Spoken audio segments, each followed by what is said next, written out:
Bueno, buenas noches a todos y todas. Vamos a comenzar eh, ya la clase y estábamos en los rasgos o características del derecho. Recuerden que los rasgos o características del derecho es como esos rasgos o características que se supone que tienen el derecho o lo han tenido toda la vida. No es, todos los derechos tienen esos rasgos y características, no es un tema de que este autor cree que son estos única y exclusivamente, no, para nada, sino más bien es una serie de elementos que uno va acumulando, no solo desde los diferentes autores, sino desde el punto de vista histórico de cómo se ha comportado el derecho históricamente y cuáles son sus características esenciales. La clase pasada dijimos que era un fenómeno normativo, explicamos por qué, que es una norma, que implica una concepción sistémica, esa norma, que, que implica, guardé el pizarrón, pero como estábamos así viendo el pizarrón en amplio, no se guardó la parte de arriba. A ver, ¿quién me dice los elementos que comenté de por qué era una norma? A ver, ¿quién me los comenta? A ver. Pueden levantar su mano. Vamos, ¿se recuerdan la clase pasada? A ver, Elba, Yasmín, muy bien, gracias. Puso fenómeno normativo, coactivo, obligatorio y ya después dio unos datos que decía regula todo lo que no debemos hacer como personas, seres humanos o ciudadanos. Podemos hacer todo excepto lo que está prohibido. Y otro que decía regula todo lo que pueden hacer las instituciones, organización política y económica, puede hacer solo lo que le está permitido. A ver, sí, ese es como sistema normativo. A ver, Brenda, adelante.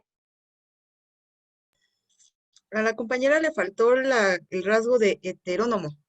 Nada Sí, más que que le falta. son heterónomos y también puse que son heterónomos y que son bilaterales, imperativos, las normas, ¿no? Obligatorio, imperativo, bilateral. Todo eso. Bueno, gracias Elba y Brenda, porque a ver, Josefina, adelante. Maestra, yo iba a comentar precisamente sobre la imperatividad, la bilateral, lo bilateral y lo heterónomo, pero ya lo dijeron. Vale, muy bien. Y María de Lourdes, ¿qué quieres comentar?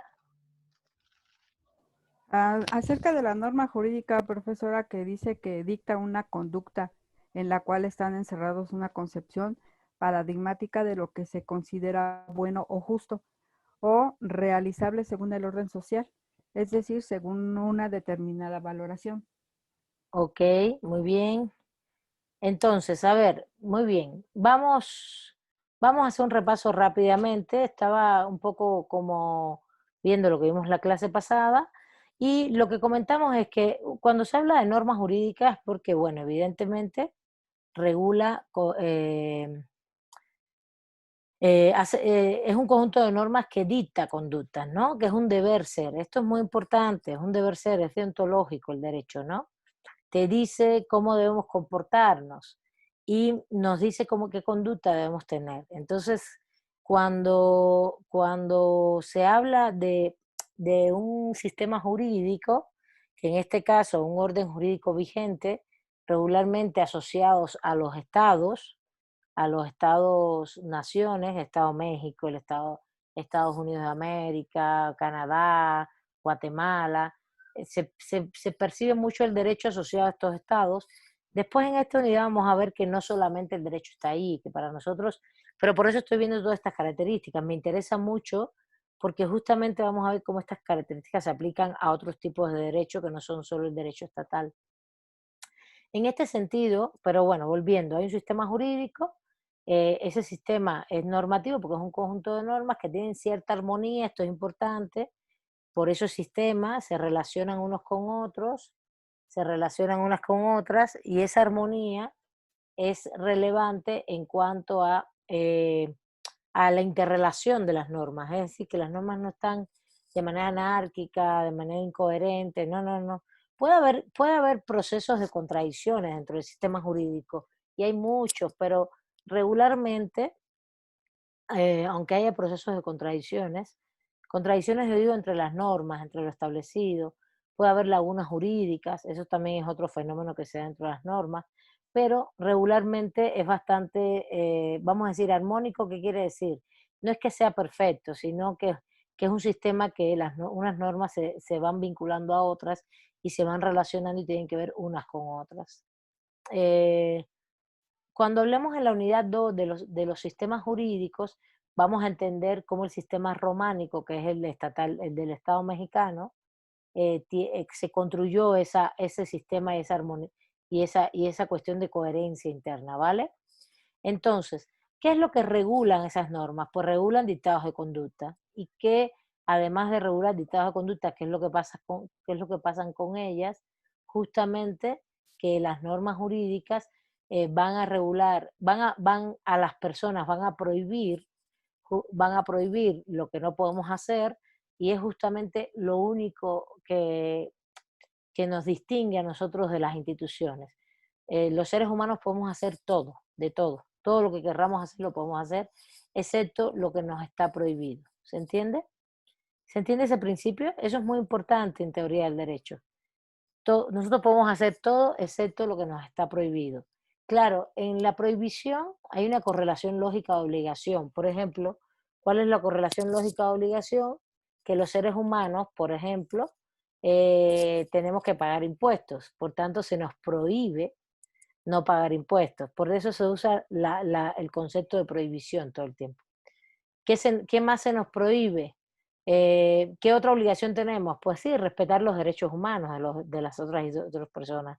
Por eso se nos prohíbe, por ejemplo, cometer delitos que regularmente violan derechos humanos o derechos patrimoniales, respetar los derechos, no solo los derechos humanos, los derechos todos. No todos los derechos son derechos humanos, ¿no? Y así sucesivamente, hay una correlación lógica entre la obligación y la prohibición. Por tanto, el principio se plantea así: los seres humanos vamos a realizar justamente o justamente vamos a realizar todo tipo de acciones, excepto lo que nos está prohibido, ¿vale? Y las instituciones, es decir, fíjese, no solo cuando hablo de instituciones, no solo hablo de las públicas, también las privadas. Cuando tú hablas de una iglesia o hablas de una empresa, cuando se constituye una iglesia, por ejemplo, o que diga, una empresa tiene un objeto social. Puede ser una sociedad, puede que se constituya como una sociedad de responsabilidad limitada, como una sociedad anónima, como, como una pequeña y mediana empresa, depende de lo que las personas quieran constituir y cómo lo quieren constituir, ¿se entiende? Depende de lo que tú quieras hacer. Entonces, en ese sentido, de lo que tú como persona o grupo de personas quieran constituir. A lo mejor haces una fundación sin fines lucrativos, todo tipo de persona moral tiene un objeto social. Y ese objeto social es lo que pueden hacer. No pueden hacer otra cosa. Entonces, cuando se habla de que todo lo que hacen las instituciones, lo que les tienes permitido por ley, es justamente como cuando tú constituyes una persona jurídica que puede ser pública, bueno, en este caso del Estado. Del Estado está muy claro, son instituciones que tienen facultades y las facultades están en toda la legislación, en la Constitución. Entonces, ¿qué puede hacer las instituciones públicas? Lo que la Constitución y las leyes dicen que pueden hacer, no otra cosa. No puedes, una comisión de derechos humanos no puede cobrar impuestos, no es su función, no lo puede hacer, es ilegal. Entonces, solamente lo que dice la legislación que pueden hacer. Entonces, el principio, pero igual con una fundación, igual con una sociedad anónima, con una empresa, ¿qué puede hacer? Pues lo que le está permitido.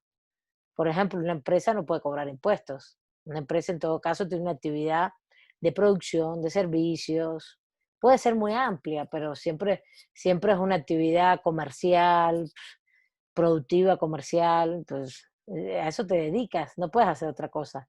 Por ejemplo, tampoco podrían dictar justicia, tampoco podrían hacer juicios, ¿no? No les toca, no es su función. ¿Se entiende eso?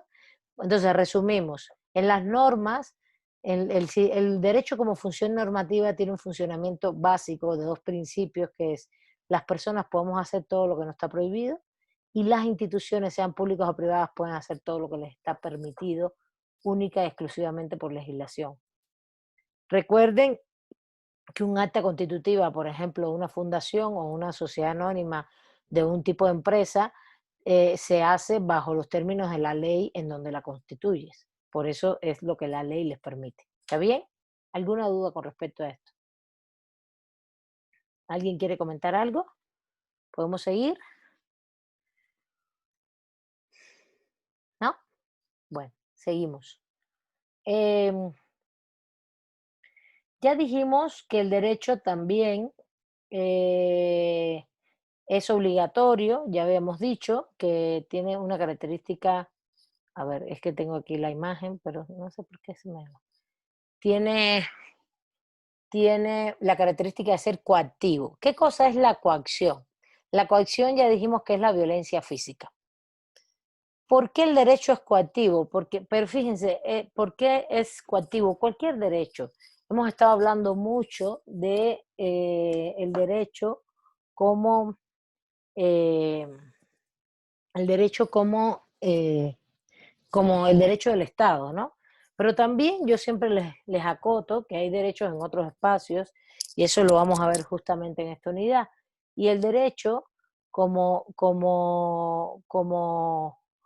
elemento, la coacción como un elemento fundamental del derecho, es justamente una de sus características principales e incluso de su característica histórica fundamental, la coacción, que es la violencia física. El derecho nos obliga a hacer cosas y nos obliga, por ejemplo, si nos prohíbe cometer un delito, nos está obligando a que nosotros tengamos determinada conducta respecto a determinadas cosas y personas. Si nos obliga a pagar impuestos, nos está obligando a pagar impuestos, ¿no? Como ciudadanos, si por ejemplo en muchos países, en México no, en México es un deber cívico, pero no se multa. En muchos países, si tú no votas, se multa. Si tú no vas a votar y no tienes una justificación, te imponen una multa administrativa, evidentemente. Y entonces ahí te está obligando a votar. Ahora también debería ser obligatorio votar. Pero bueno, también una acción política es no votar. Tú lo puedes asumir como una acción política y no te multan. Claro, tú puedes ir a votar y podrías votar en blanco, ¿no? Pero bueno, a lo mejor no tienes confianza en el sistema, o puedes ir y romper la boleta, puedes ejercer determinadas acciones, ¿no? Si tú no confías en un sistema electoral, por ejemplo, puedes romper la boleta, puedes tacharla toda, puedes votar en blanco, depende, lo que tú quieras manifestarte políticamente y lo que tú desees. Pero hay muchos sistemas que te obligan y si no vas, eh, claro, exactamente, Salvador. El problema es que todo ese tipo de obligación tiene una cuota de violencia, claro, es una cuota de violencia.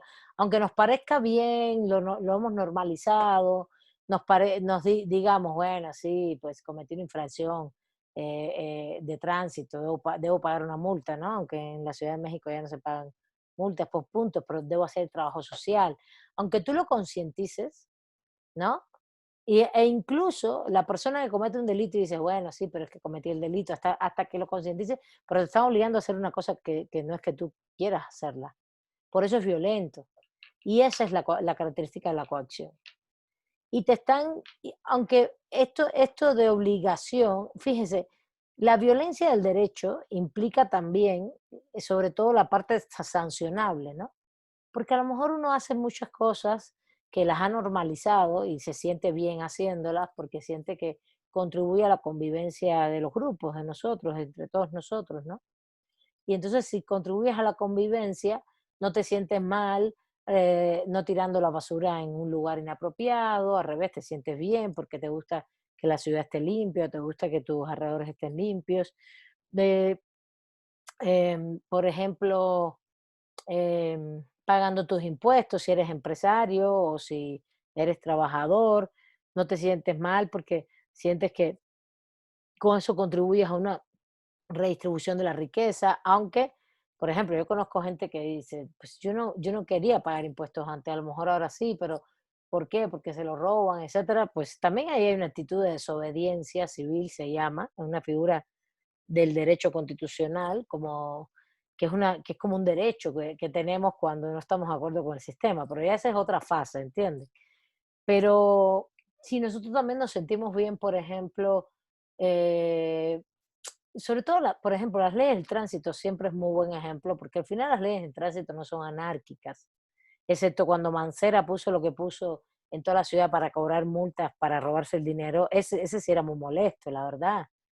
Por eso es muy molesto eso, porque tú dices, lo privatizaron y es para hacer ricos a unos o a otros. Y todos los que tenemos auto tuvimos que pagar multa en algún momento por algo, por cosas así como que tenés que ir en 40 kilómetros por hora en un espacio que se va mínimo mínimo 50, 60. Entonces, esas son cosas que uno cree que son normas injustas y que incluso te molesta tener que hacerlo porque realmente era para enriquecer a los que les dieron las concesiones de las multas. Pero bueno, pero hoy por hoy las leyes de tránsito tú dices, bueno, yo las respeto y trato de no tener que hacer trabajo social porque es tiempo, pero la respeto porque al final también se va la vida de uno en ello y la vida de otros, ¿no? Si andas como loco en la ciudad, ¿no? Estoy poniendo ejemplos, ¿no? Eh, el otro ejemplo es un tema ambiental. Si tú tienes empresas o trabajas en determinadas empresas que puedan cumplir las normas ambientales, a ti te da gusto porque también quieres un ambiente sano.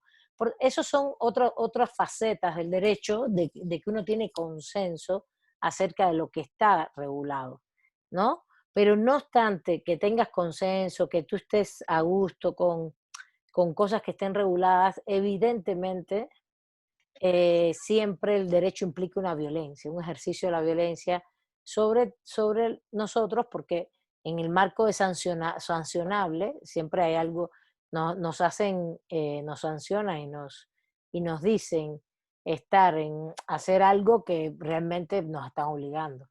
Por eso es coactivo. Por eso ese es el elemento de coacción. ¿Alguna duda respecto a la coacción? Es muy importante. Todos los derechos son coactivos, todos. El derecho en Egipto es coactivo, el derecho en Mesopotamia es coactivo, sea religioso. El derecho en Roma era coactivo, el de acá es coactivo. ¿Sí? También el tema de que es sistémico, normativo, ese principio es más actual, ¿no? Este de los principios que regula las instituciones y que regula las personas es más actual. Pero la coacción es uno de los conceptos y los rasgos y características universales. Universal es el concepto que es de siempre, históricamente ha estado. Bueno, seguimos. Em, la coacción implica que es obligatorio, ¿no? Que tenemos que cumplir obligatoriamente las normas, ¿no? Ya todo esto lo explicamos, ¿no? Ya es más o menos todo lo que explicamos. Y aquí el autor dice algo que es importante, que quiero que entiendan, que dice que, bueno, eh, también el ejercicio de la coacción es el ejercicio de la violencia, pero él habla como amenaza. Claro, porque es una amenaza latente la que está, no es que a ti te estén ahora mismo imponiendo una sanción, sino es que si incumples algo, la amenaza está latente, ¿no? Y ahí viene otro elemento que se llama la coerción, que se los puse en el también, no se los, sí, se los puse, el derecho es coercitivo. ¿Qué quiere decir que es coercitivo? Esto es muy importante y también está en el texto más adelante. La coerción es el temor, más bien, es el temor que tenemos a incumplir determinadas normas. Como es como un proceso anterior a la amenaza y el ejercicio de la sanción. Por tanto, la coerción, la característica de la coerción que nos da cierto temor puede no solo estar en el derecho, sino también puede estar en otras normas como las morales, ¿no? Que tú tengas el temor, por ejemplo, a que a que un grupo social no te vea bien, por ejemplo. Ustedes están en un grupo religioso, vamos a poner el ejemplo. Exacto, muy bien, Salvador, es la amenaza psicológica, exactamente. Sí, por eso se le llama temor, porque el temor siempre es un aspecto psicológico, es interno. Por ejemplo, si ustedes están en un grupo religioso, ¿no? Sobre todo los grupos religiosos que son así como de medidas específicas, te puedes sentir muy a gusto, puedes estar muy de acuerdo con las normas internas del grupo y todo, pero tú empiezas a dejar de cumplir ciertas normas internas que tiene el grupo, por ejemplo, y el grupo te empieza a rechazar, ¿no? Bueno, entre el rechazo que es social y el incumplimiento tuyo, que también es social, no es jurídico, o de las personas, siempre el temor al rechazo, el temor a no ser bien visto. ¿Se acuerdan la primera lectura que vimos de Capella? Que las personas convivimos y vivimos y siempre necesitamos esa aceptación que estaba vinculado a lo cultural. Bueno, lo religioso también es parte de lo cultural y de las creencias, aunque sea muy personal. Entonces, les comento esto y es muy relevante. eh, Puede ser que el grupo no sea religioso, sea otro tipo. Puede ser un grupo deportivo, por ejemplo. En los grupos deportivos regularmente hay normas muy estrictas y no las puedes dejar de cumplir porque si no te sacan del grupo. Eh, y al final, exactamente como dice Josefina, somos seres sociales y nos lastima el rechazo, que es un poco lo que decía, todo lo que planteaba Capella en su primer texto. Entonces, lo que quiero decir con esto es que la coerción, no confundan la coacción, que es la posibilidad del ejercicio de la violencia física, con la coerción, que es la amenaza que se siente, la amenaza bajo determinadas normas específicas. La amenaza esa pueden ser en normas sociales, pero también en normas jurídicas. Esa amenaza también está latente para el derecho. Ese temor a tener una sanción, a tener un rechazo. Entonces, la coerción puede estar presente en normas morales y en normas jurídicas, y la coacción solo en normas jurídicas, solamente en normas jurídicas, porque el ejercicio de la violencia se ejerce desde una autoridad y solo se da en normas jurídicas, ¿vale? Nadie nos puede a nosotros, nadie puede ejercernos violencia a nosotros desde ningún espacio que no sea, una autoridad con potestad para ello, ¿vale? Nadie. Cualquier violencia que es ejercida sobre nosotros es ilegal, siempre y cuando no sea una autoridad con potestad para ello, ¿no? Y cuando digo autoridad, no es solo el Estado, no es solo los MP, las fiscalías, los tribunales, las autoridades ejecutivas que pueden imponer sanciones, no solamente, sino, por ejemplo, como les he dicho ya, un consejo de una comunidad indígena, ¿no? En una comunidad indígena, para los miembros de la comunidad, no para nosotros. Bueno, no hay dudas con estas diferencias. ¿Dudas, chicos y chicas? ¿Vamos bien? Si alguien quiere comentar algo, me dice.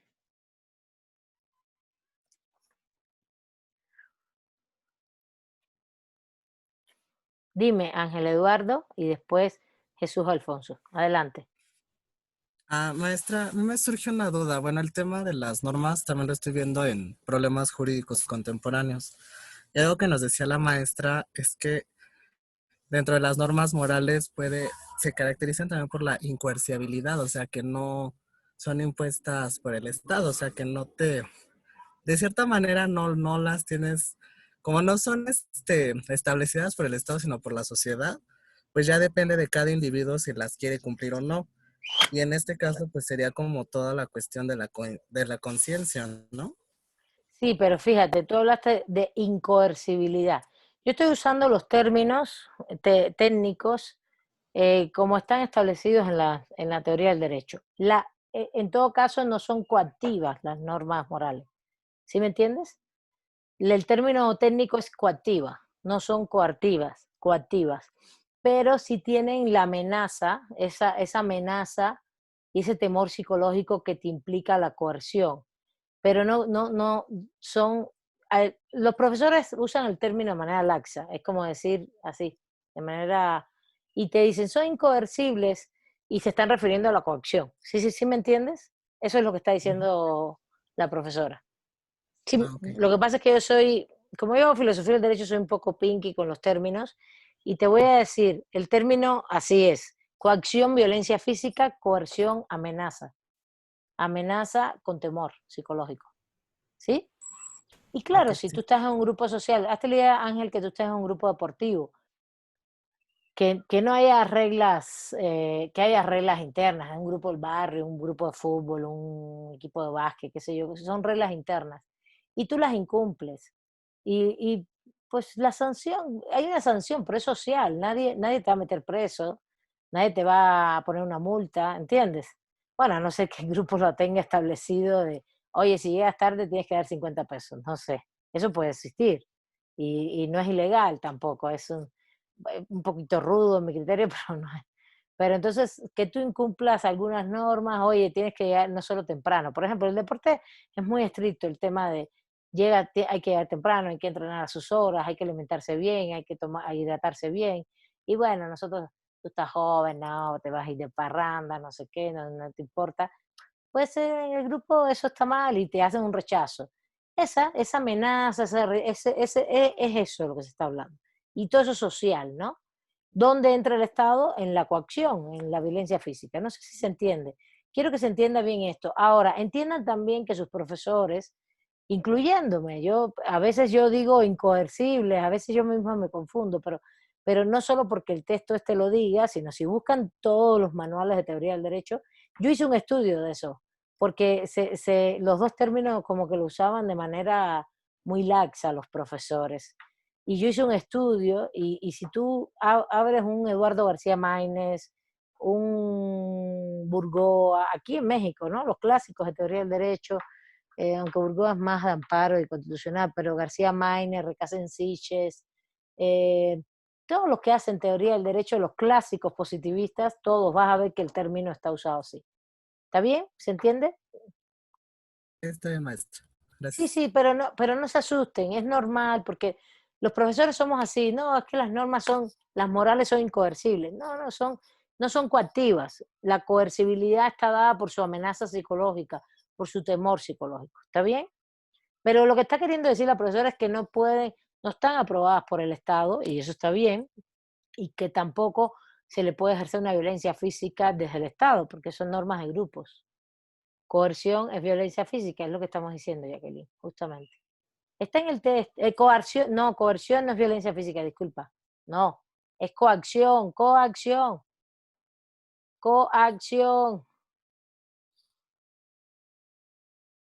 A ver, está en el texto, ¿eh? Léanse el texto, por favor.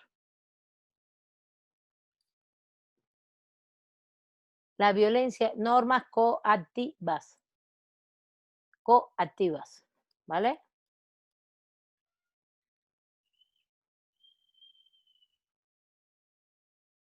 ¿Ya se entiende o no se entiende? Sí, Lo dice el último, la característica de la coactividad, la imposición violenta, es porque el derecho es coactivo, lo dice en la página 26, por favor. Bueno, pero no está mal lo que te dijeron, Ángel, nomás que lo usaron laxamente los términos, ¿no? Pero como yo ok. te lo estoy diciendo, es como es, ¿eh? Te lo digo porque yo me dedico a justamente investigar estos temas y se usa de manera muy laxa por los profesores. Eh, porque es lógico, es normal, no tienen, no se entiende cuando lo están diciendo, no es que estén diciendo algo mal, se entiende lo que están queriendo decir. Bueno, ahora cuando se habla de que el derecho es obligatorio, hay algo que el autor dice, que esto lo vamos a ver en la unidad 3. A ver, dime, Viviana, corazón, disculpa que no te di la palabra. Sí, no se preocupe. Mire, aquí tengo una definición, pero no sé si está correcta. Dice, coercibilidad, dice, característica del derecho que permite hacerlo valer aún por la fuerza de la autoridad en los casos en que no se ha cumplido o respetado voluntariamente. ¿Cuándo, Sí. quién te da ese concepto?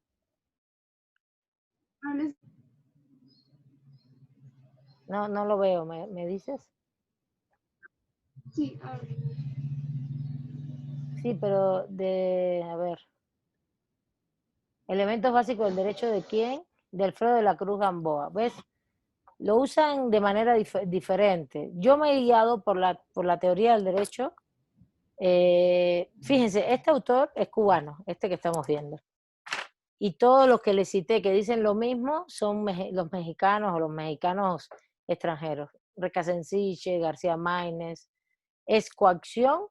Eso que acaba de leer Viviana es coacción, no coerción. Y coerción es la amenaza del tema psicológico. ¿Saben quién tiene el concepto bien para que lo vean? En filosofía del derecho, el Alf Ross. Alf, porque justamente se dedica a eso. Alf, ahora se los voy a pasar acá para que lo tengan. Alf Ross. Alf Ross es un filósofo del derecho escandinavo que es se dedicó durante mucho tiempo a justamente dialogar ese aspecto coercitivo del derecho que era la amenaza psicológica. El realismo jurídico escandinavo, no solo Alf Ross, también algunos otros, son varios autores, Oliver Crona, varios autores, dicen, bueno, es que realmente el derecho es más importante, para ellos como filósofos del derecho era más importante estudiar la amenaza psicológica que la violencia física. Y por eso ponen con mucha claridad los conceptos, ¿no? Y dicen la coacción es violencia física y justo la coerción es la amenaza psicológica. Sí, ahorita vamos a las funciones. Todavía, vamos. Sí, usan los dos conceptos porque los dos conceptos son diferentes, coacción y coerción. Quiero que les quede claro, para esta clase, y se los digo así, coacción es violencia física, coerción es amenaza psicológica. ¿Está bien? ¿Sí? Y es que, ¿por qué lo uso así? ¿Por qué enfatizo? Porque si tú vas a la filosofía del derecho y vas a diferentes autores, eso es lo que vas a encontrar. Este autor que estás leyendo, Viviana, pues es un autor, pues sí, lo usa de manera laxa. Laxa, ¿qué quiere decir? Amplia, sin hacer esos detalles, eso quiere decir laxo, sin ver el detalle específico del concepto, etc. Laxo, así, como que, bueno, pues se entiende lo que estoy queriendo decir, ¿no? Lo cual no debería ser para un profesor, para un manual de elementos básicos, pero bueno, vale, no pasa nada tampoco. A ver, volviendo al tema de obligatoriedad, acuérdense que la obligatoriedad implica que nos obligan y nos prohíben hacer algo. ¿Por qué hablo de obligación-prohibición? Hablo de los dos términos porque justamente, como ya les dije, lógicamente, si a ti te obligan a pagar impuestos, te están a la vez prohibiendo que no puedes, que dejes de pagar impuestos. ¿Sí se entiende lo que estoy diciendo? ¿Sí están conmigo? ¿Sí? Si yo te obligo, Yolanda, o Eric, o Ricardo, Ontiveros, si yo los obligo a ustedes a pagar impuestos, a la vez te estoy poniendo en la mesa una prohibición, que es, está prohibido que tú no puedas, que tú no pagues, que tú no, está prohibido, es la correlación lógica, está prohibido, cuando yo te obligo a pagar impuestos, te estoy prohibiendo Que deje de pagarlos. exactamente, a ver, te estoy prohibiendo ejercer acciones como dejar de pagarlo. Te estoy diciendo, no puedes no hacer esto. ¿Sí se entiende? Entonces ahí hay implícito una prohibición detrás de esa obligación. Pero entonces el autor nos dice algo que creo que la clase pasada una de las chicas comentó que no entendió, que también hay normas desiderativas o permisivas. ¿Qué quiere decir esto? Eso lo vamos a ver en la unidad 3, los tipos de normas jurídicas. Pero cuando veamos ya el derecho como fenómeno normativo, acuérdense que estamos viendo el derecho como un fenómeno social, pero los rasgos del derecho están muy vinculados a la noción de que el derecho es una norma jurídica. Por eso es que hay todos estos elementos y a ustedes les brinca y no entienden bien. Pero eso tiene que ver con el tipo de clasificación de normas que existen, ¿no? Como bien dice el autor, existen las llamadas normas desiderativas o permisivas que se caracterizan por dejar la libertad de escoger en el depositario o no, o en el depositario, o en otra variante, las que permiten la adopción de diferentes conductas. Por ejemplo, hay muchas normas que más que permitir cosas, pues él le llama desiderativas o permisivas, pero hay muchas normas y él no está hablando de las personas, está hablando de las instituciones, que dicen, por ejemplo, que la autoridad tiene la facultad discrecional de hacer algo. Esto es importante que lo entiendan, porque esto es muy relevante.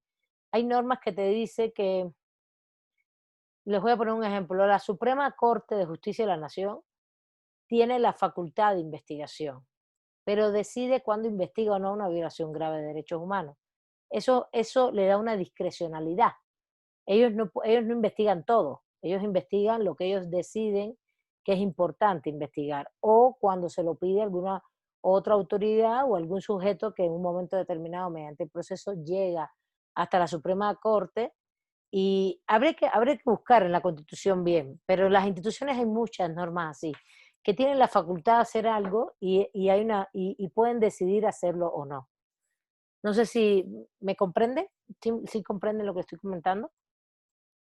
A ver, hay cosas que son obligatorias en las instituciones, ¿eh? Las instituciones, muchas instituciones tienen que hacer las cosas obligatoriamente, que son sus funciones, sus facultades, pero sus facultades como funciones. Y esas no son discrecionales, pero algunas de ellas pueden ser discrecionales, es decir, que lo pueden hacer o no, porque ellos deciden cuándo lo hacen, en qué momento, si es válido hacerlo. A lo mejor este año no es válido hacer determinada cosa porque no hay condiciones, ¿no? Está muy adecuado a las condiciones también sociales o económicas, depende. Regularmente son pocas, son menos estas normas, pero sí existen. Y a eso se refiere el autor, ¿no? Que no son obligatorias, pues. Y a eso se refiere el autor, que no son obligatorias. Por eso dice que hay una libertad de escoger en el depositario, ¿no? De escoger si la cumplen o no, si ejecutan esta variante, esta discrecionalidad, esa facultad que tienen, o no la ejecutan o hacen otra cosa, ¿no? A eso se refiere. Por ejemplo, a ver, voy a poner otro ejemplo, declarar un estado de excepción. Por ejemplo, tú puedes declarar diferentes fases, habría que ver la legislación sanitaria del país, pero en México vamos a pasar al próximo año, vamos a seguir en la pandemia, no se asusten, preparémonos para el próximo semestre seguir viéndonos así, ya nos conoceremos, ya nos daremos un besito y nos abrazaremos, pero por ahora así estamos. Por ejemplo, y nunca se ha declarado el estado de excepción, artículo 39 constitucional. Eso es una facultad que tiene el Ejecutivo de declararlo o no. No lo declaró, se fueron por la línea de crisis sanitaria, y en la línea de crisis sanitaria por todo lo que está establecido en la legislación de cómo la autoridad sanitaria debe enfrentar en condiciones de salud todo lo que ha pasado, ¿vale? Entonces, en México no se ha declarado el estado de excepción, eso es una facultad que tiene el Ejecutivo, ¿se ven? ¿Lo notan? ¿Lo ven? Tiene todo un procedimiento, ¿eh? No solo el Ejecutivo lo propone y las cámaras lo tienen que aprobar. Está en el artículo 39 constitucional, si mal no recuerdo. Sí, casi estoy segura. Entonces es muy interesante porque justamente ahí te está diciendo la autoridad le estás dando una facultad, pero que es una permisión. Eso es lo que pasa, que todas las facultades son permisiones que se dan, ¿no? Por eso se llaman permisiones, permisivas. Pero en este caso se está decidiendo si se toma esta decisión o se toma otra. ¿Sí? ¿Alguna duda? Por eso, la clase anterior hubo alguien que me dijo, ay, maestra, no entiendo esto de esas normas. Eh,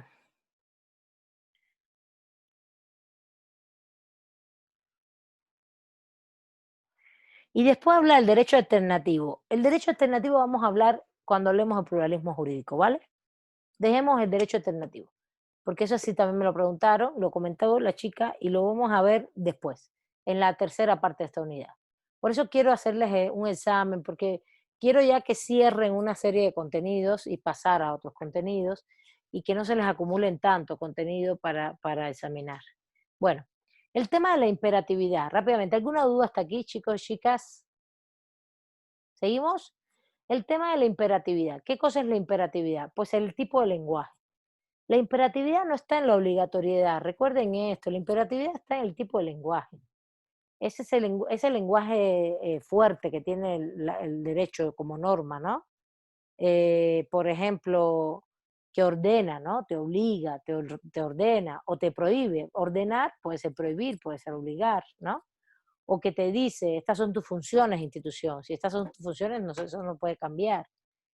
Que dispone, ¿no? Estoy disponiendo tal cosa, que manda, establece. Eso es imperativo.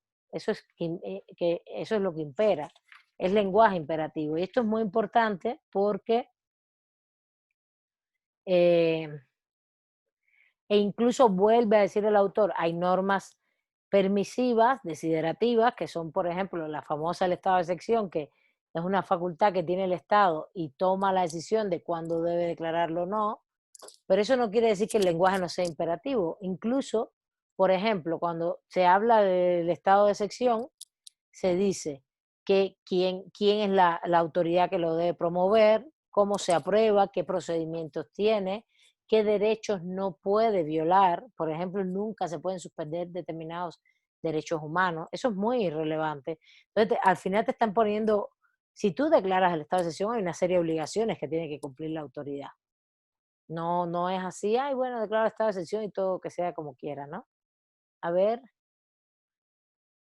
e imperativo que da órdenes. Muy bien, Josefina, muy bien. Y por último, bueno, la coacción que ya la explicamos, ¿vale? E incluso también dice, también habla de la imposición violenta. Y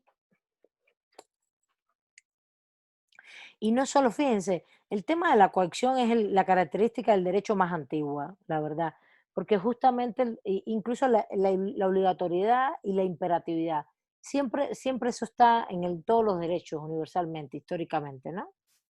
Eh, Estaba leyendo aquí todo lo que habla de la coacción, ¿no? Exactamente. Sí, dice, en toda sociedad de explotación el derecho se aproxima absolutamente a la violencia y se aplica muchas veces de modo coactivo, violento, pero afirmar tal cosa de modo absoluto sería una simplificación sobre los mecanismos de dominación que ha establecido la sociedad explotadora contemporánea. Estos mecanismos son económicos o también son mecanismos que yo les quiero comentar que son ideológicos también, no solamente son económicos. Yo voy a ir un poquito más allá, ¿qué es lo que dice después el autor? Eh, Hay muchos mecanismos que implican consensos en las sociedades actuales y que realmente tú no tienes que aplicar la violencia física, sino que realmente tú obedeces las normas jurídicas. Miren, yo les voy a, y aquí habla del tema de la cultura, de los medios de información masiva, de comunicación, de la religión, pero fíjense, no está diciendo que la religión te obliga a hacer cosas coactivamente. Lo que está diciendo el autor es que de plano hay muchas formas en las cuales nosotros hacemos cosas y estamos de acuerdo y las tenemos normalizadas, más allá del derecho. ¿Qué es lo que está queriendo decir el autor? Que no todo el derecho lo cumplimos porque es violento físicamente, sino que también lo cumplimos porque hay toda una serie de normalizaciones de valores culturales o de los medios de información que nos hacen ver que lo que está establecido es correcto, está bien. Estamos hablando de valores. está bien, debemos cumplirlo. Esto es importante, porque decir que el derecho solo es esa violencia, ese ejercicio de la violencia sobre nosotros, esa es una de sus características esenciales, pero justamente el derecho funciona entre mecanismos sutiles de coacción, de coerción, que es amenaza, y de consensos mediante valores. El ejemplo clásico es, por ejemplo, veámoslo así, el autor lo trata desde el punto de vista ideológico en sociedades capitalistas, pero yo les voy a poner un ejemplo un poquito más neutral. Por ejemplo, en materia de derechos humanos, en casi todos los lugares del mundo, universalmente, estamos de acuerdo con el derecho a la vida, una vida digna. Entonces, realmente vamos respetando este proceso, el derecho a la vida digna, como un valor que nos parece aceptado. Eso no quiere decir que no hay ordenamientos donde la pena de muerte exista, por ejemplo, que puede existir, que existe en muchos, no es la mayoría del mundo, pero existe, o que no haya personas que cometen delitos de homicidio. Claro que las hay, pero hay un valor, hay un cierto consenso con determinados, sobre todo en materia de derechos humanos. Eso no quiere, lo que también expone el autor es que hay valores de estos que son muy sutiles en las sociedades actuales, y esto nos lleva a autores y a otro tipo de autores que ustedes están todavía en cuarto semestre, es muy temprano, ¿no? Es muy temprano para poder conversar todas estas cosas. Pero si a alguno le interesa ver estos mecanismos más sutiles que el derecho usa de manera eh, para ejercer no solo el derecho, sino las sociedades actuales, para ejercer consenso y valorizar y estar de acuerdo con determinados valores. Por ejemplo, yo les recomiendo leer a Antonio Gramsci, que es un jurista, un neomarxista, o un marxista, o un neomarxismo occidental, Gramsci, italiano, que habla mucho de ese proceso de hegemonía en la cultura. Creo que ya hemos comentado, en la hegemonía mediante la cultura, creo que lo hemos comentado. Lo comentamos en esta clase, que ya no sé si fue en esta o en teoría del Estado. La hegemonía que se ejerce mediante la cultura, donde los consensos son, que genera consensos. Entonces fue en la otra clase. La hegemonía, dime. Gramsci también habla no solamente de la hegemonía que da la cultura, sino que la educación.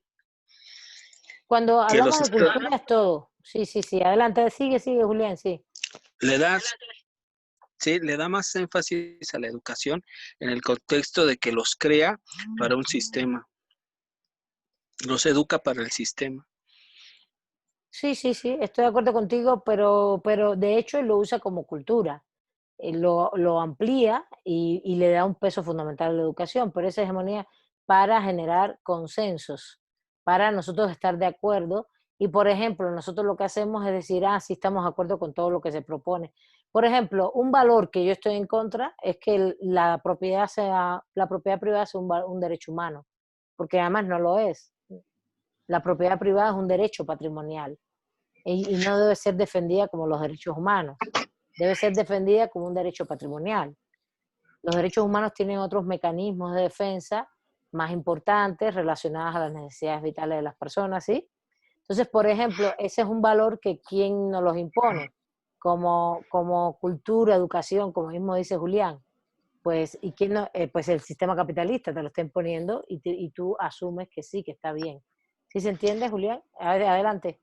No, sí lo entiendo. Gramsci en realidad es lo que dice, que es que el sistema capitalista es más amplio que en otros contextos, hasta es más allá de atemporalismos, ¿no?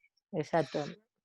Y que es más Que es más allá de... es más amplio que lo económico, es lo que dice, ¿no? Ajá, sí, que la cultura, el capitalismo es tan amplio que pasa de atemporalismos y también asume nuevas posiciones sociales, o sea, de la izquierda, viéndolo en ese sentido.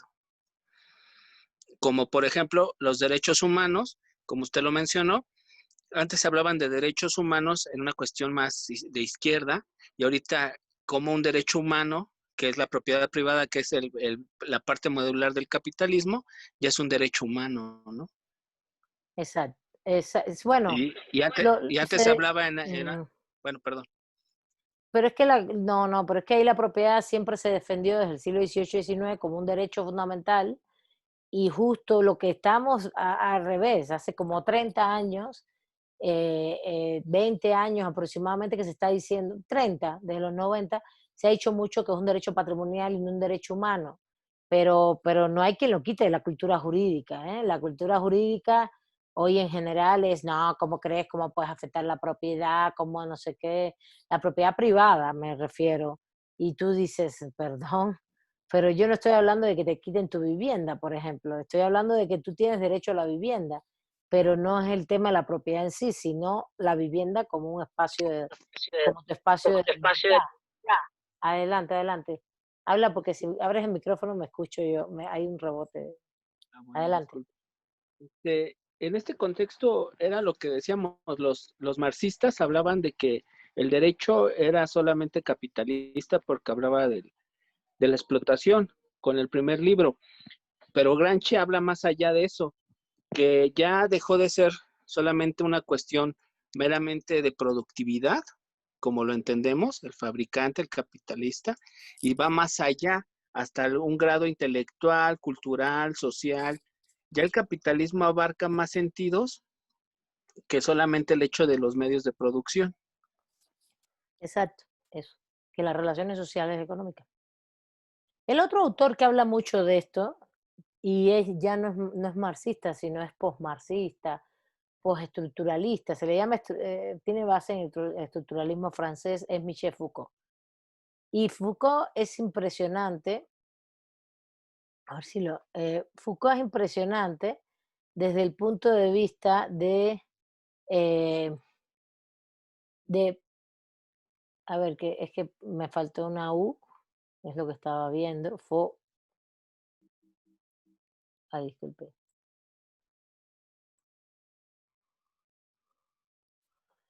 Es impresionante en qué sentido, en que también él hace un análisis, pero muy diferente a Gramsci. Él hace un análisis de cómo las estructuras de educación, las estructuras jurídicas, todo el derecho, todo, las normas, las cárceles, las estructuras educativas, la estructura familiar, que también implica educación, todo ese sistema de valores, es un proceso también de generar, no consenso, sino todo ese temor, toda esta coerción de la cual estamos hablando. Todo ese temor, son dispositivos, le llama Foucault. El dispositivo para dominar, para realmente. Foucault no usa los términos de dominación y hegemonía. Gramsci usa dominación para el derecho, hegemonía para la cultura, la educación. Foucault usa todo el tiempo el concepto de dominación, ¿no? Nos dominan con estos mecanismos. Incluso para Foucault, por ejemplo, los derechos humanos serían un dispositivo de dominación, que nosotros reproducimos, que nos gusta, que nos interesa, pero estamos reproduciendo el sistema. ¿Quieres comentar algo, Julián? Sí, profesora, hablando de Foucault, Foucault es más weberiano en ese contexto de las estructuras, de tratar de hacer estructuras, y retomo un poco más, yo creo que más a Hobbes, que en la cuestión del pacto social. O sea, que todo es un consenso, es una discusión, que todos llegamos a un acuerdo, que todos fuimos hacia una cuestión muy bonita, que nos preguntaron. Pero Foucault dice, sí nos preguntaron, pero también algunos nos impusieron. Pero Hubo esa imposición. Hobbesiano no es, no, porque Hobbes, acuérdate que hace un pacto social para darle ese consenso al Estado leviatán que es monárquico, ¿no? Y en ese sentido, en todo caso, es más John Locke. Hay un pacto social donde sí nos consultan, pero tomamos el acuerdo entre nosotros. No tendría elementos ahora para pensar cuál de las dos filosofías políticas contractualistas Foucault se adhiere más. Pero, eh, pero lo que sí te puedo, pero fíjate, y más que Weber, no, el estructuralismo francés es muy fuerte, viene incluso detrás de en toda la sociología que se crea en los años 20, 30 del siglo XX, después de Weber, claro, sí, justamente, sociología comprensiva de Weber, después viene todo el funcionalismo y el estructuralismo. Son dos tendencias que son más de corte de teoría política, funcionalista, estructuralista, de cómo funcionan las instituciones. Y después de esto viene, por ejemplo, un estructuralista clásico, Althusser, marxista, ¿no? Que Althusser cree fehacientemente en cómo hay aparatos políticos ideológicos del Estado, que son las escuelas, todo el armazón institucional que implica valores, ideologías y cómo reproduce el sistema. Y profundiza Althusser porque justamente Althusser es posterior a Gramsci. Fíjense, ubiquen los autores en sus épocas, ¿no? Althusser es un poco antes que Foucault, todo el althusserianismo, que es muy estructuralista, en Francia. Los franceses son muy filósofos. Hay mucha filosofía en Francia, es muy, muy importante la filosofía francesa, incluso hoy. Y después viene todo este que además son más o menos contemporáneos. Viene Foucault con todo el postestructuralismo y después, y Gramsci no, Gramsci es anterior, es de los años 30.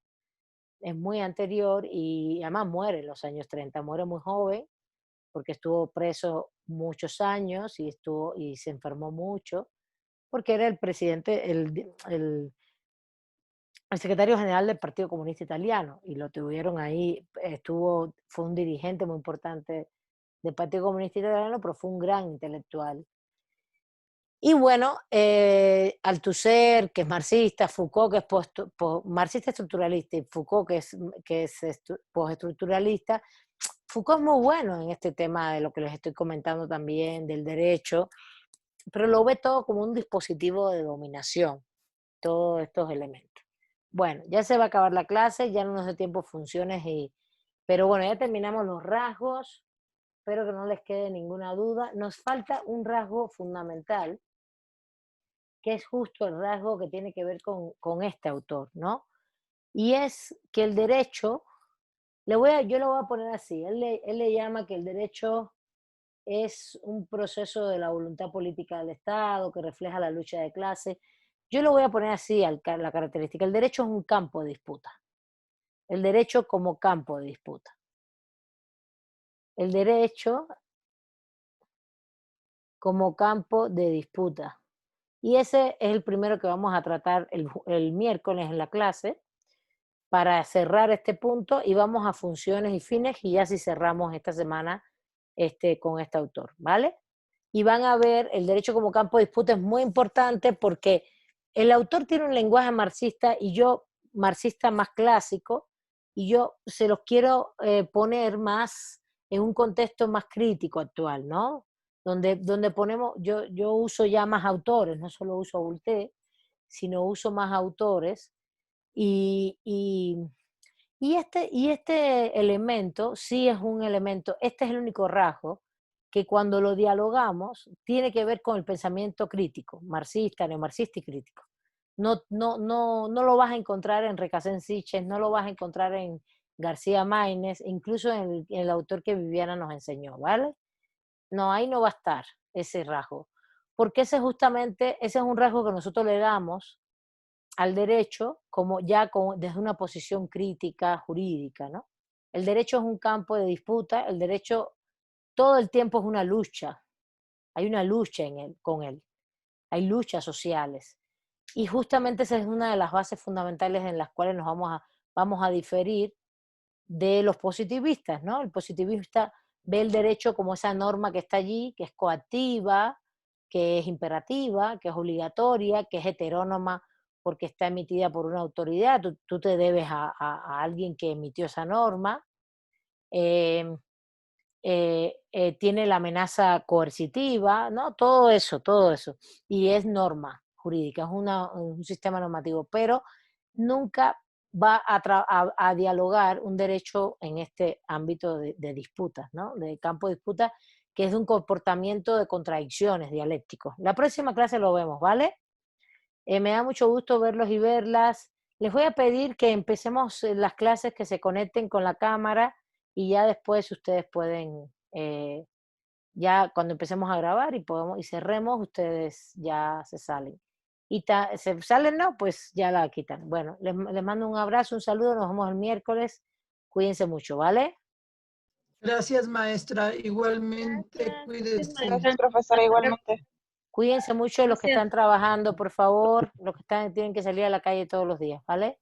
Un abrazo. Hasta luego, gracias. Gracias, hasta luego. Gracias a ustedes. Gracias, profesor. Hasta luego. Gracias.